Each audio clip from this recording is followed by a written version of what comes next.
قائد كبير، لكن سطوته على أتباعه ورجالته ما كانتش جاية من كونه القائد وصاحب الأمر والنهي، لا، كانت جاية فعلا من حبهم ليه.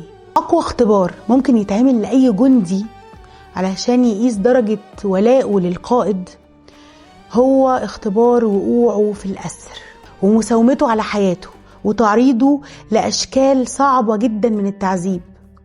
في اللحظة دي النفس البشرية الضعيفة بطبعها بتنهار، وممكن الشخص ده يقول معلومة، ممكن يغلط أو يشتم القائد بتاعه تحت ضغط التعذيب لو اتطلب منه يعمل كده. ممكن حاجات كتير قوي تحصل ومحدش هيلومه عليها بالمناسبة. لكن بطل قصتنا النهاردة ما عملش أي حاجة من دي لما وقع في الأسر.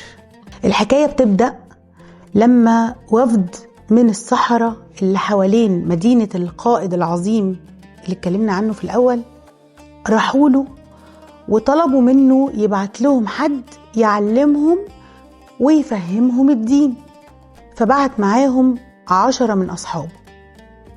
بس للأسف ده كان فخ، لأن أعضاء البعثة دول ما كانوش أكتر من عملاء مأجورين من الأعداء، وفي الطريق في حتة مقطوعة غدروا بأصحاب القائد وبرجالته، ودارت بينهم معركة استشهد فيها اللي استشهد واتأثر اللي اتأثر. مين بقى اللي اتأثر؟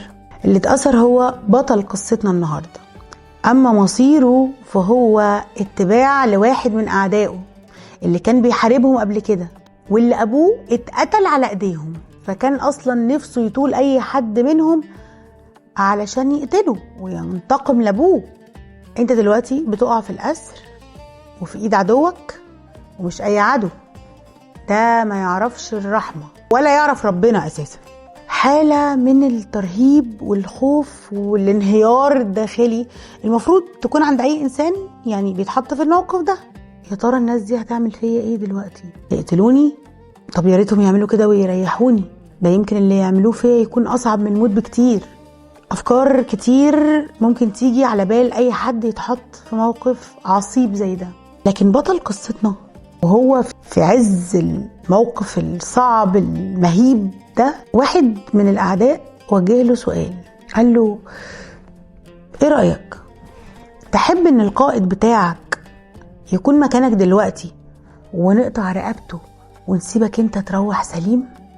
قال لهم والله انا ما اقدرش استحمل عليه انه يتشك بشوكة وانا قاعد في بيتي. فالعدو رد عليه تاني وقال له ما رأيت من الناس أحدا يحب أحد كحب أصحاب محمد، وقتلوه، مات شهيد. وآخر حاجة نطقها كانت في حب سيده وقائده اللي فعلا بيحبه أكتر من روحه، سيدنا محمد. احنا بنتكلم عن زيد بن الدثنة اللي استشهد وآخر حاجة نطقها كانت في حب النبي.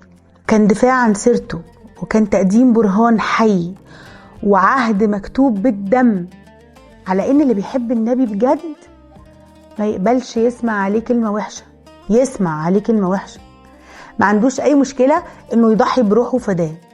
وزي ما قال العدو اللي سأله، اللي هو بالمناسبة سفيان بن حرب قبل دخوله الإسلام، فعلا محدش في الدنيا بيحب حد قد ما أصحاب الرسول عليه الصلاة والسلام حبوه. ودي حقيقة مش حاجة غريبة أبدا عليهم، لأن هم دول اللي كان عندهم أصل الحب.